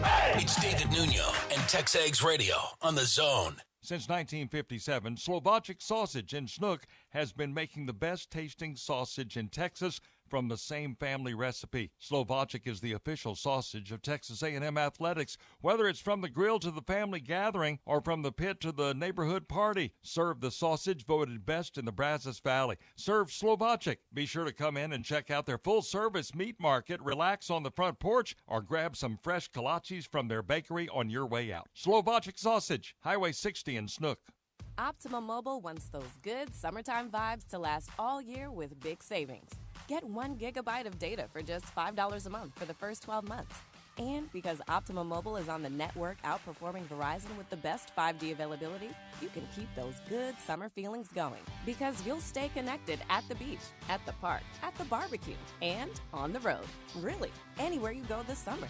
With Optimum Mobile, you get 5G access included, plus unlimited talk and text at a great value. Maybe that's why Optimum Mobile was voted #1 in customer satisfaction by our customers. Get closer with mobile savings and go farther all year long with mobile service for $5 a month for 12 months. Learn more at Optimum.com/summer5 or visit your local Suddenlink store today. 1 gigabyte plan, $5 a month for first 12 months. $20 activation fee applies. Then auto renews at standard monthly rates. Offer subject to discontinuance or change at any time while supplies last. 5G not available in all areas. Other terms and conditions apply. Does your bank know your first name? At Normandy State Bank, they do. Normandy State Bank is locally owned, controlled, and operated. This local personal touch means banking decisions are made on site the same day you request it. Normandy State makes banking easy. They're open Saturdays, offer state-of-the-art online banking, bill paying, fund transfers, check and statement images. Normandy State, where customer service is their priority. Normandy State Bank, rock solid. Member FDIC. Big deals. Looking for more ways to save money?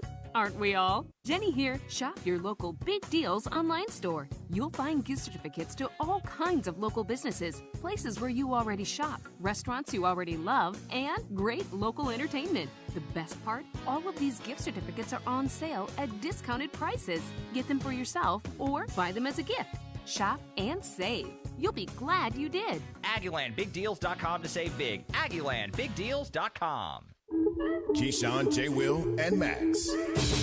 I don't believe Josh Allen is the reason that the Buffalo Bills were in the position that they were in. But I'm just not that guy that all of a sudden look up and because Josh Allen had 2 good solid seasons back to back that he is just getting ready to be the next guy. Even though people pushing it that way, I need to see more. That's just me. Listen in to Key, J. Will, and Max, powered by WC Tractor from 5 to 8 on the Zone.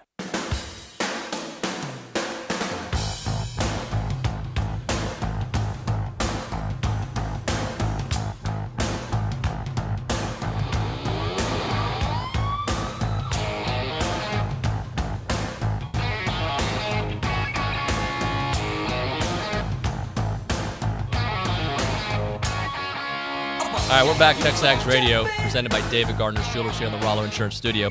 Next week, we're at SEC Media Days. Thank you to Wings and More for sending us out there. We'll be there in Atlanta, talking to all the coaches and the players going out there. It'll be a fun one. But right now, we're talking a little A&M softball. Trisha Ford in studio. So our schedules have not lined up, right? I took like a year vacation, and you were out there working hard. But welcome to TexAgs. Yes, howdy, and I'm really excited to be here and happy to be in Aggieland. Well, we're happy to have you here. So some of this stuff you've kind of gone through, but I want to go a little deeper into it. So when A&M calls, like, take me through that. Like, to me as an Aggie, it's like, that's a no-brainer. A&M calls anybody. Like, they're leaving. So talk to me how that was for you. Yeah, it was, very exciting. I mean, I think across our profession, everybody kind of talks about what a great job this is. And so when you get that phone call, you obviously listen. And so had a great conversation with Ross and Jeff Toole and Kristen Brown, and just really talked about my vision and their vision. And, at first it was a very informal conversation, and then it turned serious, and was able to come out here for an interview. And once you get out here for an interview, I mean, there really isn't any saying no. And for me, we got to go see a regional baseball game here. So I was like, this is my kind of interview right here. So it was just a great environment. I think their vision and my vision really align. Softball is very important to me. I want to win at a high rate, and I want to be supported. And I think that's where we really marry well. Which game was it that you got to go to? The one that went into extra innings. Oh, the late game. Yes! Yeah. So were you at a point where you're like, I hope nobody recognizes me here? Absolutely, yeah. But it was fun. You kind of get into it, though. You get into the game, and I love baseball, so some people think it's a slow game, and I love it. I tease people that was where my bachelorette party was. I went to a baseball game, so long time ago, but I enjoyed it. What a great game. They came back. Schloss has done just a tremendous job, and obviously I know Mike Early pretty well from his ASU days, so it was great to get out there and root him. So I heard your press conference, and you used some words that I feel like Schloss was talking as well. gritty, chip on our shoulder. Is that just something that you've kind of gone through, and that's your persona, and your team adopts it? Yeah, I mean, I think when you look at our programs or my programs over the years, that's what we are. I think we're very blue collar, gritty. We're going to get after it. We're going to play the game hard. We're going to play it right, but we're going to get after it. And so I think, when you think about like A&M and their values system and kind of the type of programs that I typically run, I think it really mirrors well. And so I felt like that was another reason why I thought we were a good fit. But yeah, we're gonna get after it on the field. Yeah, and it's interesting the caliber of player that you can get at Arizona State or at a Texas A&M. They're high quality players, but they can still get to that gritty, they want to prove something kind of mentality. Yeah, I think that my biggest thing is I recruit insides. I feel like we're really good at developing players, but I want players that kind of have a different kind of makeup on the inside. I want players that want to be the best of the best. When they come and play college softball, there's really not millions of dollars waiting for them after they're done with their career. So this is it. So we're going to support them physically, emotionally, mentally, on and off the field. But we're also going to, develop a program and a system in which this is it. So that comes from a strength and conditioning standpoint, a nutrition standpoint, a mental standpoint, and then obviously the skills standpoint. But I think we just do a really good job of kind of hitting all those facets. So I asked Joni Taylor when she took over how difficult it was to follow a legend in Gary Blair. And for you, how difficult is it to follow Joe, knowing that you bring it, you know what you're doing, you know you're good at what you do, but also there is, history here. Yeah. I don't know that I can say enough great things about Jo Evans. I mean, in our sport, she's just been somebody that's been a huge proponent for our sport. She's, one of the nicest people you'll ever meet, and somebody that's done just a tremendous job here. I mean, what she's built here is, I don't know that I have words for it. And so my job is to continue that, right, and just build upon that. And she's had some great players here, and Amanda and I have had some really good conversations. Tori Vidalis, we've talked. I still call her Megan Gibson. She's not Megan Gibson anymore. But, when I was at Stanford, I came here for super regionals. And so, got to experience the 12th men on the other side. So it's just, a great, iconic program. I'm very honored to take over it and kind of continue. How's the reception been on the recruiting trail? Fantastic. Yeah. I love being part of a community. I don't want to ever be a number. And so I feel like that's the other, another reason why I took this job is I feel like it's a very home community feel, kind of that small town feel, but obviously with big time athletics. And for me, that's the perfect fit, is being a part of it. I have kids. I want to get involved in the community. I'm going to be involved in the community, but I also want to win at a really high rate. So it kind of fills both of those buckets. So the perception of College Station, at least when I went to school here 20 plus years ago, was a small town.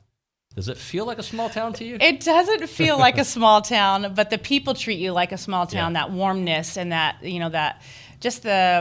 we're very happy you're here. We're going to support you. We're excited. And I feel the same way. And I will, my goal is obviously not to let them down. Yeah, there's no doubt about that. So how about the players that are here, using them? And then also with the addition of this transfer era that we're in college sports, how you can use that as well? Yeah, so we've been mixing and matching. We've had a great reception from the team. We've had a couple of them that came and joined us. We had a big group here this past week. These last couple of days here, we're going to have some good announcements here in the next day or so of, some kids that are going to be joining our program. So it's just kind of transition. Transition means you're going to have some players coming in, some players that maybe we don't feel like are a good fit, and some players that feel like we're not a good fit. So, but that's an exciting time. I mean, we're going to really, focus hard on our culture and getting us right and just supporting and developing these women on and off the field. So take me through how busy you are, because I'm thinking to myself, you're trying to get the future set up. You're trying to learn your players, how they play. You're probably watching film, but you're also trying to learn their personalities, the vibe. How do you do that in such little time? Well, I'm a mom, so I feel like that's what we do. Right. No, but it's just something that you balance, and it's something that we do as coaches. I think those coaches that connect with their players, those coaches that can kind of balance that recruiting piece, and basically we're recruiting our team, we're recruiting players to come in our program, and you just you pick up the phone and you talk to them, you text with them, you meet with them. We've had some lunches with players and been able to sit down and talk with them. I was able to go to the 12th Man Foundation dinner, and we had a couple of our players there, and was able to sit down with them and chat with them. And I'm a pretty open book. I don't really have time to be anything but me, and so I think it's just that ability to connect with your players, and like I said, get on the phone and talk to them, text with them, and same thing with recruiting. When you come to an institution like A&M, you can expect not only a great coach, but a great coaching staff. Jimbo's got an all-star cast. Schloss's got an all-star cast. Joni's put together one. Tell us about your staff. Yeah, I feel like we fit that mold. I brought Coach Harger, Jeff Harger, with me. He has been with me since my Fresno State days, but he was at Fresno State with me, and then ASU. And if you look at our offensive numbers, we've been in the top 3 to 5 every year that he's been a part of our program. So he's going to take care of things on that offensive side. And then we hired Coach Joe Guthrie. He was a head coach at UAB. Don't hold up against him that he's from Alabama. But he's a defensive specialist. So he's been at ULL. He's been part of, the Pro League, somebody that's really concise and precise about his kind of shifts, and you're going to see some different things probably on the field. We're going to do some shifting. We're going to, pitch to our defense and some other things that I think are going to really help us be successful. And then we have Hunter Veach, who is our director of player development, and he's somebody that's been he was with Auburn for a bit. He was with Coach Joe at UAB. He also coached the Chinese national team. He's young, but he's had a lot of experience. So we're really excited to bring them all here. So let's talk a little bit about your expertise. And you love pitching. You love to develop that. What is your style? Where did your love start from that?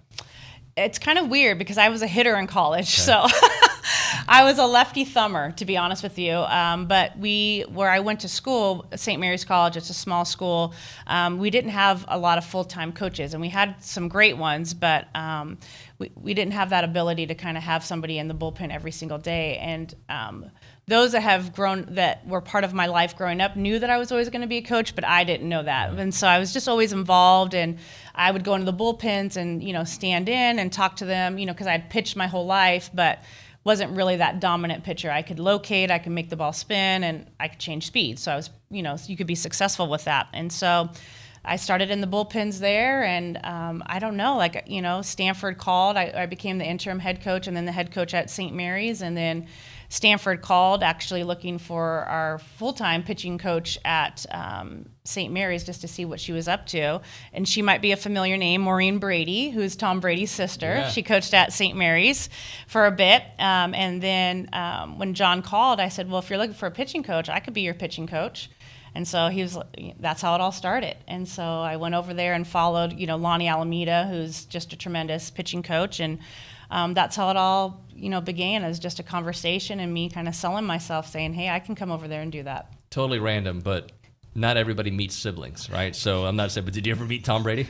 He came to a couple of games. Yeah, we were all like, ooh, that's a nice looking boy. Yeah. That's when he was at Michigan. Oh, he was still at Michigan at the time. Yeah, because we're about the same age, Tom and I, yeah. So, right, so. And you had no idea he was going to become this legend. No, we just thought he was good on the eyes, to be honest with you, yeah. All right, for Tom. So as a pitching coach, as a pitcher, the mental side of the game, that is a part that is easier said than done. How do you preach it? Well, you live it every day.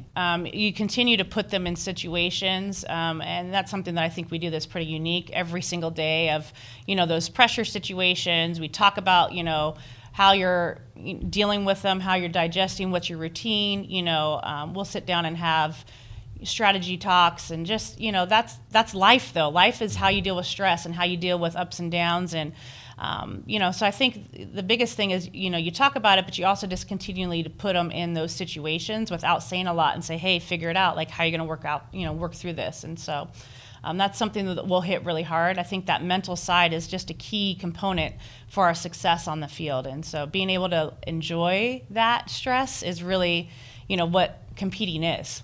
You mentioned earlier you came to town, and like once you're here, right? Yes. So I'm assuming from a recruiting perspective, you guys check out Davis Diamond, like that's a game changer, right? It's done typically. Yeah, I mean, good Lord, coming to work every day, it's really rough, let me tell you. But it's just a beautiful, and I was able to meet Monty and Becky, and they've just been so supportive and just great. But what a beautiful stadium that they've built and we've been a part of, and we're just lucky that we get to play on that every single day. Yeah. So I know you're competitive, and I'm just going to go back to a year ago when Schloss came in. You know, I knew this was coming. It's coming, right? He he didn't know how long it was going to take, but he's going to try to make it as soon as possible. You saw how good they were.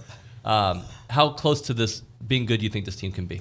I think there's pieces there. I really do. Obviously, I'm not going to promise anything, and he set me up for this year. But we're going to go out there and compete. I'll definitely promise you that we're gonna play the game right. We're going to play it hard, and I didn't come here to finish second, third, fourth. I came here to win a national championship. So we're going to put those pieces together. And being in the SEC, that's got to be not only a thrill, but also like everybody's good. Yeah, absolutely. But that's why you're in the SEC, right? Like if you don't like to compete, then don't come to this conference, And so it's something that people would say I'm addicted to. I love to compete. I love the challenge. I love being the underdog. I mean, that's kind of, where I've lived my career.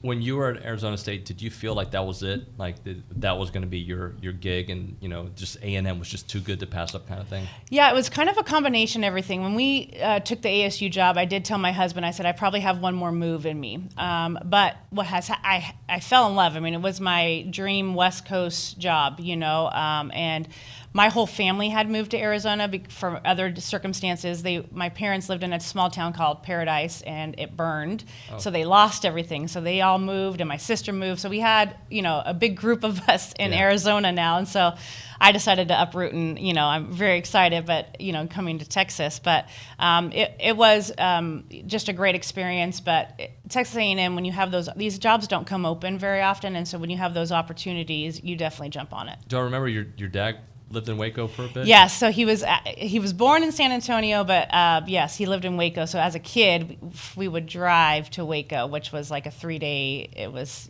Was it terrible? It was terrible. Yes. And that was before Waco was cool. Yes, exactly. I'm not saying it's cool now, but some people think it is. Yeah.